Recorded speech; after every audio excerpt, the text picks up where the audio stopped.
I promised you guys to make the skills guide for Demigod Idol, so here it is, the unique video for all the skill sets that you will need for the current game iteration. And before we start, the sponsor message from myself: check out my PC Games channel where I build stuff, so you might like that. The link will be in the video description. Let's go. So right, basically in the game you can have 3 different builds right now, and for the early game you need only one. We will start with that and then we will move on to other builds that are available for us. But first let's cover the things that are common for all the builds. First one is potential. For potential you would like to put 3 points into attack, 3 points into defense, 1 in the normal attack, 3 in the skill cooldown, 4 in the critical damage. After that you will unlock the next tier, which I don't have, but here it seems you want all of them to the maximum. Attack power plus 5, awakening charge plus 5, penetration plus 5, then awakening time, I think this is the bottom one, I'm not sure,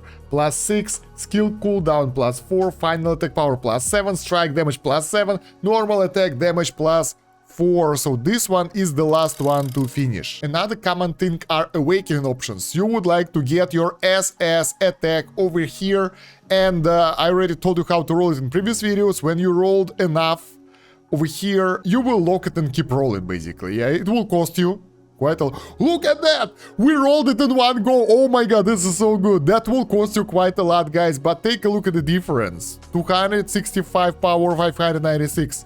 That's a lot, and that's really important. So you would like to make one of those awaken option tabs with all SS attack power. Don't try to roll it to like 100%. That will be real expensive. Later on you might reroll the low ones, but right now roll SS, and probably for the early game you would like to go for the random one and roll and get like S tier ones or something like that, but yeah, at some point you will have to do this anyway. So now to the builds. You can try to use the presets that I use here, but honestly they don't always work well. But yeah, the first one is Farm, the second one is Curse, and the third one is Erosion. We will start with the Curse one since this is the main build. What do you need for that? For the traits, for all darkness builds it's kinda the same. You would like to put 1 into attack, 1 into HP, because you will need some HP, I think. Then you put 1 into mana recovery, then you put 1 in defense, 1 in penetration, 1 in critical rate, 1 in accuracy. Like below critical rate you would like to put 1 point in each of those things here, and then you would like to push the rest of them into the critical rate, so you will get it to 100%. So first you will increase the critical rate enchantment. After that you would like to go for normal attack damage enchantment, because on your skills you will use it as a main damage thing. After that you would like to go for normal attack damage enchantment. It's not for early game already because it costs quite a lot. Then go for either penetration over here or boss monster damage increase enchantment over here,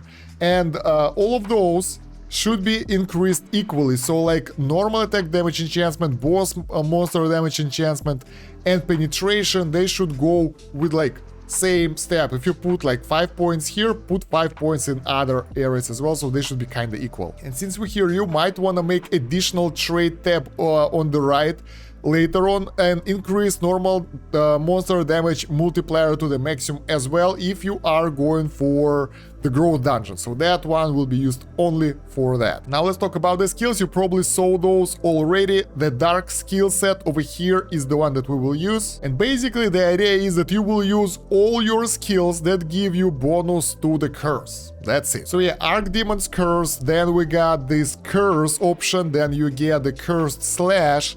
After that you put cursed gaze, and then you get the source of the curse, and after that you put dark touch and superior dark swordsmanship. That will allow you to do more attacks and boost your normal attacks. That will in turn boost your curse damage. Now this is what I use right now because I don't have the last slot available. For the last slot, depending on what do you want to go for the maximum damage, you would like to go for non-attribute build and get provocation over here. That will give you additional 35% damage, which is pretty cool.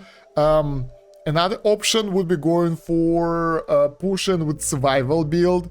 In that case, you will get this life transition in the last spot, and instead of this attack boost that we did on the last slot for our build, you would like to get, where is it? This one, Flash. That will allow you to reduce enemy accuracy and try to evade enemy attacks. Next, let's go over the gear. This is really important for your build early on. You will use your random weapons like I do over here. Later on, you would like to focus and get divine weapon. You need specific weapons for specific builds because they are really important. For the curse, obviously you would like to get Diablos. That will allow you to get additional curse damage and more curses. That's really important for this build. For divine sword, that was for the dark sword. For the divine sword, you would like to get the middle one as well, Angelita. First of all, that will give you the set effect. Second, that will allow your angelic sword to do additional damage to the normal monsters. Well, you don't really need that much, but set effect is important, that's why you match it. For the armor, you would like angel and demon shield over here, and it will be used for all dark builds that we will cover today. Okay, now let's cover the equip options that we need on our sword. Once again, before you get the divine sword, you don't need to focus on it that much because, I mean, it's cool, but you will get rid of this sword soon, and yeah, you might want to play with it a little bit, but now you will know the stats. So for the sword, you would like critical damage. Let me open it for you so you will know where it is. So for the sword, you will need critical damage. Then the second option will be normal attack damage, then the boss damage, then the dark power. This is for the build that is lower than 100% crit. It's the same for the divine sword. You get critical damage, normal attack damage, skill cooldown, and critical rate, but if your critical rate is 100 or higher, you would like to go for accuracy instead. For the shield, you would like to get movement speed, divine power, accuracy, and dark power. As an elemental for the curse build, we will use Seraphim, and their equip options should be critical damage, critical rate, and attack. I think that was pretty obvious, right? And yeah, I use this curse build for most areas because it's really good, and for early game, that will be your only dark build that you will use. I tried the Erosion, it does nothing even close to the damage of the curse, so that's the thing that you will need, and don't worry about it after that. Next build that you will need is Farm build, because it does crazy amount of AoE damage to the normal mobs, and it's really good for farming when you leave in your character overnight. So before going to the bed, switch to the farm build, switch the area to something that you can easily clear. Let's go here maybe, and get the right traits and skills. Now for this one, traits are a bit different. I will even reset and redo it with you because I did the wrong things right now. So for this, for the farm build, you would like to get one of each trait other than the evasion. Where is evasion? I think I got it. Oh no, it's here. Because the enemies are weak, so you won't take damage. And after that, the priority should go as follow. Crit rate is your top priority again, so you will try to get 100% crit rate in this build. Next one is XP gain, because the main idea of this build is to get more XP so you can get even more traits to become stronger. And after that, your points will be split between the gold gain, enchantment stone gain, where is it? Normal attack damage and normal monster damage increase, because those things will give you additional damage and gains. And after that, when you got all those things, you can put the rest in the attack, but I mean, not anytime soon. Now let's go over the skills. You saw those already. I think your priority for the divine skills will be increasing the amount of projectiles that you use. You will have 2 builds available depending on your stages and kills per minute that you are going to get. One for lower stages for more attack speed basically, and another one for a bit tougher enemies. It's really hard to balance them out, to be honest, so yeah, but we will cover it anyway. You will test and see what works for you the best. So yeah, first things you will get are divine swordsmanship, the basic one, and the rare super special one, so you will get more projectiles. Then you get this divine response to lower the cooldowns of your skills. Next one is divine recovery, that will allow you to get more maximum HP and maximum mana when killing an enemy when divine attribute skills. Next one is divine recovery to get your some health regen and mana regen. After that you get light of judgment that will give you, well, more DPS. And then for the lower stages, you would like to switch to non-attribute and get where are they? This meteor spell, so it will do more AoE to more enemies who are really weak and kill them fast. And this wild shot to get 10 blades, so you will get even more projectiles on the area. To farm higher stages, you would like to get blessings of the goddess. So all light builds, all divine builds would like to get this provocation skill, so the enemies will be closer to you. Let's add it, and then there will be difference. So for the lower stage farm build, you would like to get Meteor, that will allow you to get more projectiles on the screen, and second spell will be Wild Shot, that will give you 10 more projectiles, so that will allow you to do quite a lot of havoc on the screen. If you are farming the higher stages with lower kills per minute, then you would like, instead of those two last skills, you would like to get divine skill Blessing of the Goddess, that will allow you to do more damage with your current projectiles, and this divine blessing that will make all normal attacks as a strike damage. This is especially useful when you unlock the strike damage multiplier, so it will do even more damage. Right now it's good, but not as good. Now there is another variation of the farm build that will be used to farm near max stage, growth dungeon, and tower clearing mobs. So basically a huge amount of enemies that are very strong. In order to adjust this build for that, we will use Prayer of Repentance instead of this super special spell, and use this Light of Punishment that will allow us to do more damage per mana instead of the healing and mana recovery spell, because we don't do that long fights over there, and that will work in our situation. It's time limited, so you won't run out of mana. With this build you can go push like the hard enemies. Now let's move on to the equipment. The weapon that you would like to use for this build will be Tufel, that's the dark one, and the Divine Sword, obviously, will be the God as well, because they are linked together. That will allow you to do more attack when you have high health. As for the armor, you would like to use Archdemon's Authority, that will allow you to use more skills quite often, and that will do more AoE basically. Your elemental for the farming build will be Mephisto, because, well, Mephisto will allow you to get more gains, and for options for Mephisto, you would like to fit stuff that will give you more gains as well. Now let's go over options that you would like to get for your weapons. For the Dark Sword, it's critical damage, normal attack damage, XP gain, and enchantment stone gain. For the Divine Sword, you would like to go for critical damage, normal attack damage, skill cooldown, and gold gain. For the armor, you would like to go for movement speed, divine power, and accuracy. And for elemental, your best bet will be going for XP, item, and gold gain. For your awakening options, you can use your attack build early on, because it will be cheaper to make this one work instead of making another one for farming.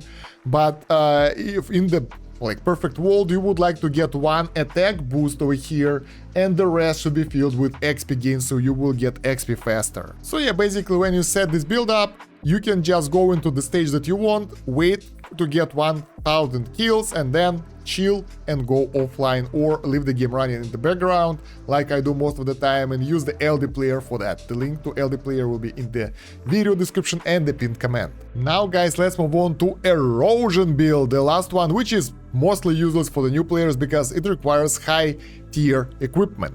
Let's start with the trait enchantment again, and here we would like to get a bit of everything as always. So we get 1 attack, 1 HP, 1 mana recovery, 1 defense, 1 penetration, 1 critical, 1 accuracy, 1 evasion, and everything below, because all of those things will be useful, other than the normal monster damage, but you can get 1 point anyway if you want to, it's not that expensive. After that, you should prioritize critical rate and try to get as many points as you can over here in order to get yourself to 100 critical rate, and then split the rest between penetration, accuracy, normal attack damage enchantment, and boss monster damage enchantment as well. And the rest of the points should go towards attack enchantment over here if you get extras. That will be for the late game, so probably it might change by the time it will arrive. Now for the erosion build, we will use skills that give you erosion bonuses, basically the other skills that are left behind. So yeah, this is the list of the skills. You will start with Abyss of Erosion, then you will go with Erosion, then you will get the Erosion Zone. After that you will use, how this one is called? Erosion Sword, that's obvious, right? Erosion, require erosion skills, then Dark Touch, and after that you get the Erosion Enchantment that will allow you to do more damage to the targets that are kinda under the erosion effect, and get superior Dark Swordsmanship in order to get yourself more DPS. After that, for the last spot, you would like to use the where is it? Non-attribute provocation skill that will give you bonus damage as well for the last slot. That's for the full damage build. If you want more survival build, then you would like to, instead of last two skills, you would like to get Life Transition and this one, Flash, in order to lower the enemy accuracy and evade their attacks and pray that they won't hit you to give you more time to do the damage. Interesting thing that after using the erosion build, you would like to switch on your curse build in order to finish off the enemies. So basically this is for the tough boss fights. First you use erosion, do a lot of damage, and then you finish off with the curse build. Because erosion skills give percentage of the damage of enemies HP, and the lower HP they have, the lower damage it does. So now let's move on to the equipment. What kind of weapons do we need and equipment for the erosion build? Obviously, this is the last type of the sword. The Lucifer sword that will give you erosion bonus. For the divine sword, you would like the Michael because it's kind of linked to Lucifer one. And for the armor, you would like to use this angel and demon armor. Elemental for the erosion build will be Behemoth because it increases your normal attack damage. And now let's move on to the equip options. Now here it's a bit different from other shadow build, other dark build. For the erosion build, you would like to get accuracy, skill damage, dark attack speed, and dark power for your dark sword. For your divine sword, you would like to get divine attack speed, skill damage, skill cooldown, and accuracy. For your armor, you would like to get movement speed, divine power, accuracy, and dark power. And for elemental, you would like to get attack power, critical damage, and skill damage. Once again, my guys aren't ready for that because I'm not using that build, so I'm like, whatever. As for the awakening options, once again, here I think the better option would be going with attack because attack is the best for everything. So yeah guys, those are the builds that you can use in Demigod Idol, and I hope this video helped you out. If it did, don't forget to like, subscribe, and check out the video description for additional links, because I need your help at my PC gaming channel on YouTube, so go there, subscribe there as well, and you know, watch those videos. Those are really fun. I hope you like the city builders and PC games. And yeah, you can get other links in the video description as well, my Discord, social media, and other stuff like LD players who can play idle games and other Android games on the PC. Other than that, guys, thank you very much for watching. That's about it for now. Stan Kosh out. Have a good one. Bye.